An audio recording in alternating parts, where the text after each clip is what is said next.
labada sano iyo waliba 6 bilood ee uu joogay waxa uu qabsoomay bismillaahir rahmaanir rahiim horta waxa uu qabsoomay intaan la isweydiinin inta hadhay maxaa uu qabsoomi karaa waxa uu qabsoomay haddii aan soo koobo waa dadkii jeclaa inay isaga nacaan ya dadkii isaga jeclaa inay nacaan baa u soo kordhay yaa u soo kordhay kow dadkii is jeclaana inay is nacaan iyagoo is jecel u yimid waa midda labaad u soo kordhay dadkii isaga jeclaabaa nacay oo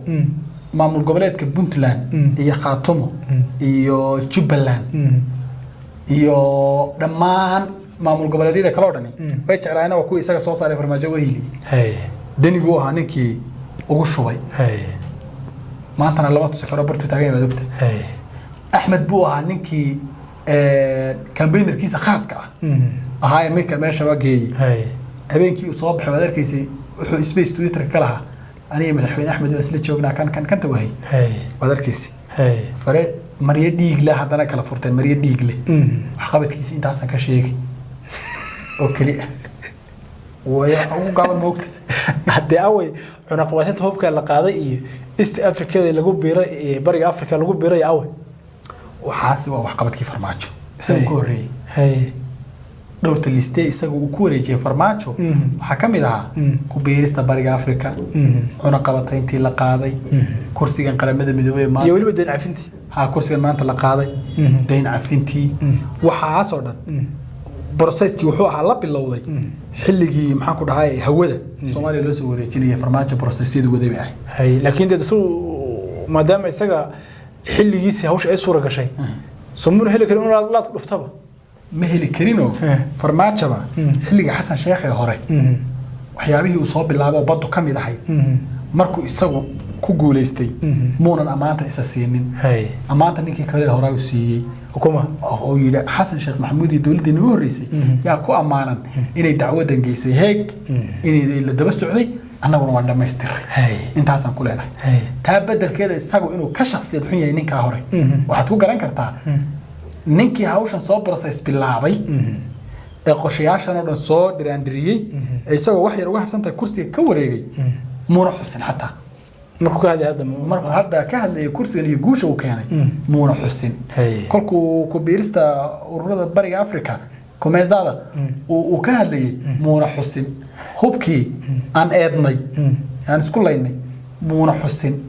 waa shakhsiyad xumada iyo nacaybka shakhsiga ee ku jira inta taasan kaga hadhaya hada miyuu nacabi Xasan doorashada madaxweynaha waxay ku astaysan tahay bisha May 15keeda 2026 sport la soo xilligaas ku astaysan tahay waan kartay waa xilliga tii ugu guuleystay dhacday xilligeeda tii ugu guuleystay xilliga dhacday xilligeeda weey si marka taas xilliga doorashada madaxweynaha ee May ah ay u dhacdo doorashadaas madaxweynuhu ugu soo baxo ku doonaba ha ahaadee bisha Abriil ee 2026 waa inay baarlamaanku diyaar ahaadaan oo la doortaa Abriil weeyad bisha Abriil si ay Muqdisho diyaar ugu ahaadaan waa in 9 bari ka hor Abriil 9 bari ka hor waa inay baarlamaanka la soo dhameeyaa xulistooda iyo xalinta khilaafyada iyo kuraasta dhamaystirkooda oo 9 bari ay iyagoo la soo doortay la soo xulay Abriil ka hor ay meesha diyaar ku ahaadaan si kolkii Abriil la gaadho ay u guda galaan doorashadii xilligan waxay noqonaysaa bisha January ee 2026 inuu baarlamaanku diyaar yahay si bisha January 2026 uu baarlamaanku diyaar u noqdo bisha January ee sanadka soo socda 26keeda uu diyaar u noqdo waa in bisha June ee sanadkan aan ku jirno oo bishiisa 6aad ah la isku waafaqsan yahay dhammaan hanaanka doorashadaasi ay noqon karto